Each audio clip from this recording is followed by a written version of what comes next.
Selamat datang di podcast sejarah dalam perspektif. Perkenalkan, saya Ryan Marika Putra Isnadi. Dan saya, Prenanta Atmanantama. Di episode kali ini, kita bakal membahas sebuah kebijakan politik Jepang yang sangat bersejarah, yaitu Sakoku.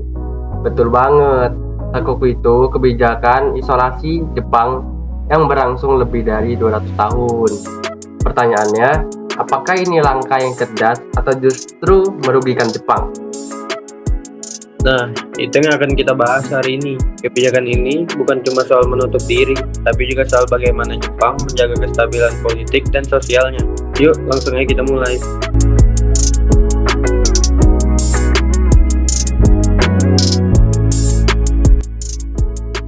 Jadi, Sakoku ini diterapkan dari Shogun Tokugawa dari tahun 1639 sampai 1853.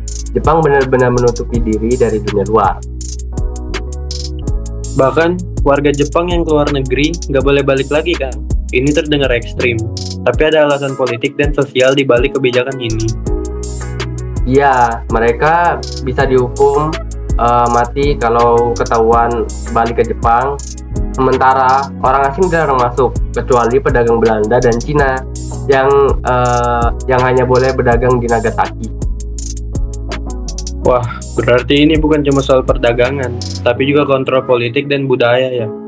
Jepang benar-benar ingin menghindari campur tangan asing, terutama dari negara-negara Eropa yang saat itu sedang gencar melakukan kolonialisasi.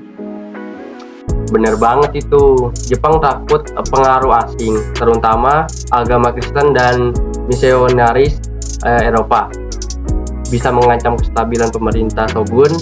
Selain itu, mereka juga ingin mengontrol informasi yang masuk dan menjaga tatanan sosial mereka tetap stabil.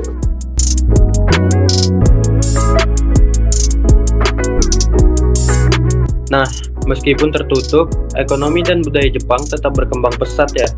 Ini menarik, karena biasanya kita menganggap keterbukaan itu kunci kemajuan, tapi Jepang membuktikan sebaliknya selama 2 abad lebih. Betul, mereka jadi lebih mandiri dalam produksi dan tidak bergantung pada luar negeri. Selama Sakoku, Jepang juga menikmati masa damai yang panjang, yang dikenal sebagai Pax Tokugawa. Tapi sisi negatifnya, mereka jadi ketinggalan dari negara-negara barat yang sudah mulai revolusi industri. Jadi ketika akhirnya Jepang membuka diri lagi, mereka harus mulai dari nol dalam banyak aspek. Ya, dan ketika Jepang akhirnya terbuka lagi di area restorasi Meiji, mereka harus bekerja keras untuk mengajar ketertinggalan teknologi dan militer. Banyak kebijakan modernisasi yang dilakukan dengan sangat cepat. Bahkan dalam beberapa dekade saja Jepang bisa menjadi kekuatan dunia.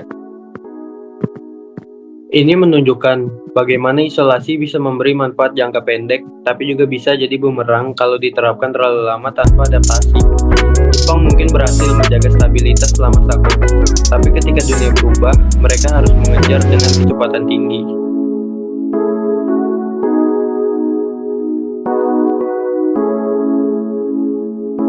Menariknya, meskipun kita sekarang hidup di era globalisasi, masih ada negara atau komunitas yang memilih bentuk isolasi tertentu, baik secara politik, ekonomi, maupun budayanya.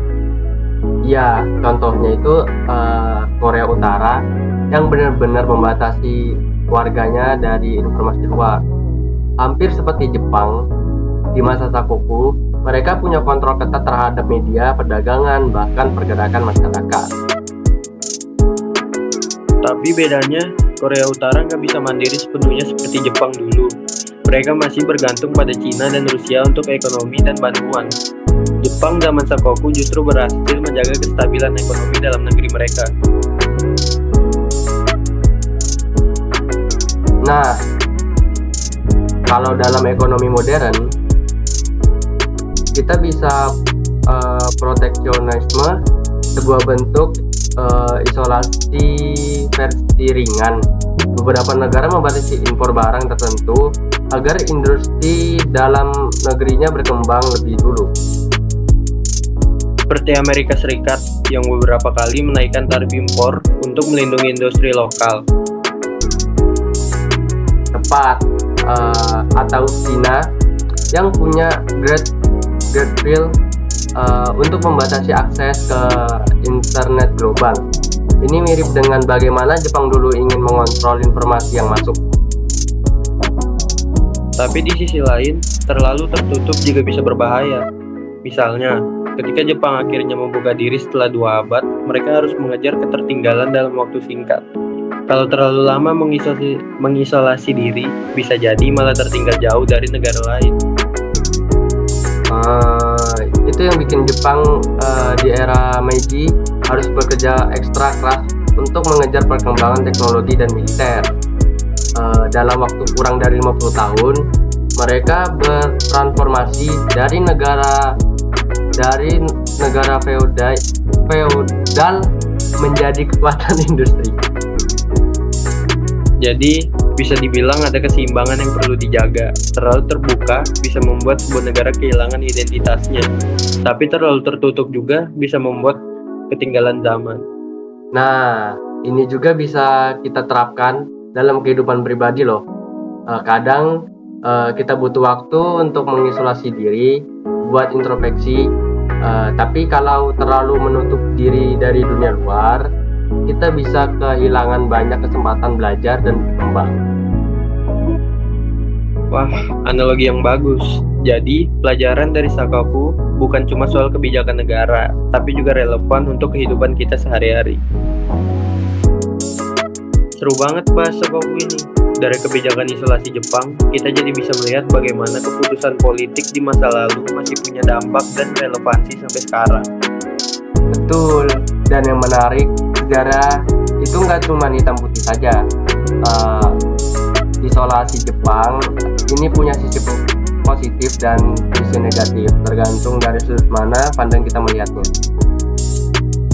Makanya, penting buat kita belajar dari sejarah, bukan cuma buat tahu apa yang terjadi di masa lalu, tapi juga bisa buat memahami pola-pola yang bisa terulang di masa depan.